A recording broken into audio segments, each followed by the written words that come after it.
Welcome back. New U.S. airport security measures unveiled by President Obama are coming under fire because passengers from 13 Muslim-majority nations will have to go through extra screenings before flying to the U.S. And civil rights groups call it profiling, but supporters of the new policy say it's a careful way of targeting those who are most likely to pose a threat.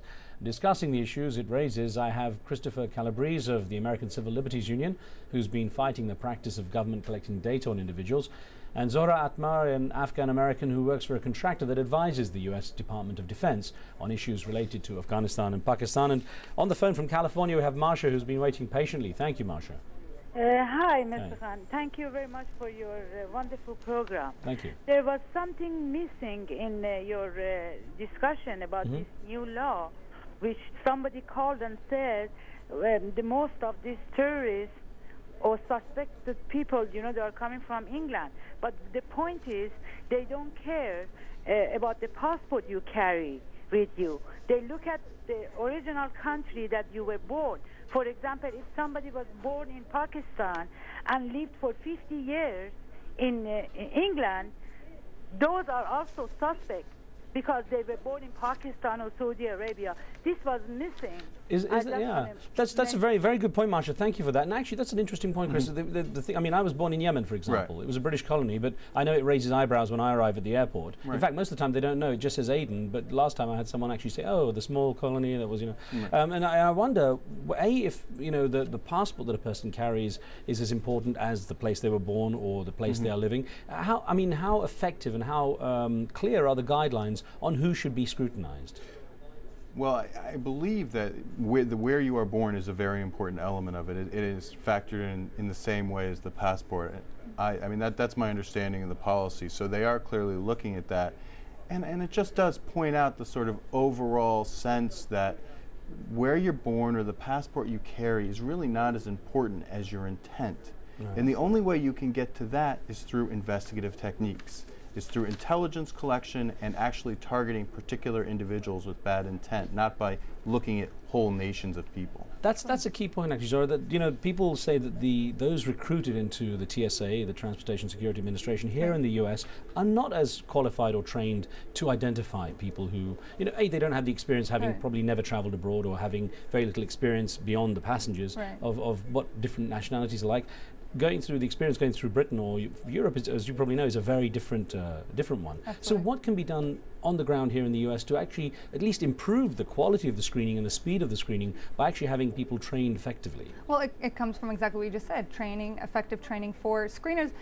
The type of profiling that a lot of people, again, after the whole initiation of this new policy, advocate is behavioral profiling in conjunction with really good intelligence beforehand. So if there is an effective and open line of communication between, for example, TSA screeners at airports and whatever the collection sources for good intelligence, that combination might be far more effective than what you may find from just looking at passports. But if the people they hire here effectively only watch reality TV and never travel, I think their profiling is going to be a little suspect.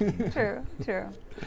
Chris, if I can get an email that came in actually from the UK to you, from Malam Ibrahim Gumel, who says, it's now becoming more obvious that Obama is not that much different from Bush. The problems with America and the rest of the world can only be solved not by change of leadership, but by fundamental change in foreign policy, especially toward the Muslim world. Now, I know we touched on that, whether or not that's an issue, but what about the way things have changed under President Obama? Under President Bush, it seemed like a very different world. Has there really been any change? I think there have been some changes, but I think they're more on the edges. I have to say that on many of the fundamental national security issues, there hasn't been that much change. One great example is the president just said that the watch list system is not broken. Now, the watch list system has been broken for 9 years. There are numerous government reports saying that we've got this bloated list of 1 million names. It's keeping us from finding the real terrorists. Until the president acknowledges those things, we're not going to have real change. Well, it included the late Senator Ted Kennedy as well, didn't it? Which exactly. Kind of Senator Kennedy, Cat Stevens, the folk singer, Nelson Mandela was on the list for many years. I mean, come on. All right, we've got a call on the line from the UK. Shaukat, thank you for joining us. What would you like to ask? Thank you very much. Assalamu alaikum. Wa alaikum salam. I'd like to say, Riz, I work in Manchester Airport in UK. Okay. And to tell you the truth, not often I agree with the American policies, but I think President Obama has got it right this time. This screening, as you know, Manchester Airport is one of the first airports in the world to introduce this.